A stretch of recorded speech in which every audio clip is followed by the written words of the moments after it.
കുതിരാനിൽ ജാഗ്രതക്കുറവ് ഉണ്ടായി എന്ന് K Rajan MLA.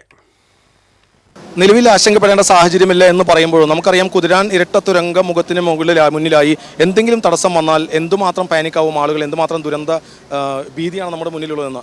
ഇതിന് മഴയ്ക്ക് മുന്നോടിയായി ഇവിടെ കൃത്യമായി ശരിയാക്കുക, അതുപോലെ തന്നെ ഇങ്ങനെ ഒരു സാഹചര്യം ഉണ്ടാവുകയാണെങ്കിൽ സമാന്തര പാത, പഴയ പാത അത് സഞ്ചാരയോഗ്യമാക്കുക എന്നത് ചെയ്യുന്നതിൽ വീഴ്ച വന്നിട്ടുണ്ടോ? ദേശീയപാത അതോറിറ്റി സാധാരണ നിലയിൽ നടത്താറുള്ള പോലെ തന്നെ കുറ്റകരമായ അനാസ്ഥയാണ് ഈ കാര്യങ്ങൾ പലതും നടത്തിയത്. ദേശീയപാതയിൽ നോക്കിയാൽ മുകേഷിന് കാണാൻ പറ്റും, എല്ലായിടത്തും വെള്ളം കിട്ടും. എത്ര തവണ യോഗം വിളിച്ച് ഇവരൊന്നും നടപ്പിലാക്കാൻ ഉദ്ദേശിക്കുന്നില്ല എന്ന വിധത്തിലാണ് ഇത് പോകുന്നത്. ഇപ്പോൾ കുറച്ചുകൂടി കാര്യങ്ങൾ ഗൗരവമാണ്. ഞങ്ങൾ ആ പ്രദേശത്ത് നോക്കിയിട്ടുണ്ട്. ഇവർ പറയുന്നത് മാത്രം കേട്ട് നിൽക്കാൻ പറ്റില്ല എന്ന് നമ്മൾ ആലോചിച്ചതിൻ്റെ അടിസ്ഥാനത്തിൽ തൃശ്ശൂരിലെ ജിയോടെക്കിൻ്റെ എഞ്ചിനീയേഴ്സ് ഇപ്പോൾ പാലക്കാട് IITയുടെ കൂടി ബന്ധപ്പെട്ട ആളുകൾ കൂടി അവിടെ പരിശോധിക്കണമെന്ന് നിശ്ചയിച്ചിട്ടുണ്ട്. അത് ഉറപ്പുവരുത്തിയിട്ടേ നമുക്ക് തുടർ നടപടികൾ സ്വീകരിക്കാൻ പറ്റൂ.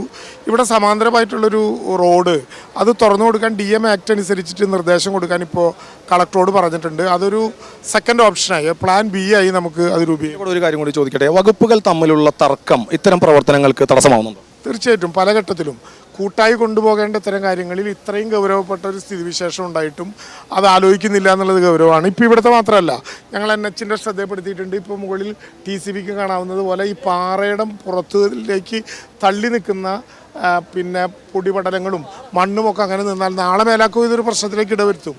കുറച്ചാൾ മുമ്പ് ഇപ്പുറത്തെ സൈഡിൽ ഇടിഞ്ഞാണ് ഇത്. ഫോറസ്റ്റ് സമ്മതിക്കുന്നില്ലെന്ന് NH ചെയ്യുന്നില്ലെന്ന് ഫോറസ്റ്റും ഇങ്ങനെ പറഞ്ഞുകൊണ്ടുള്ള പരസ്പരമായിട്ടുള്ള തർക്കമാണ് പല ഘട്ടത്തിലും ഉണ്ടായിട്ടുള്ളത്. അവസാനിപ്പിച്ചാൽ മതിയാവും.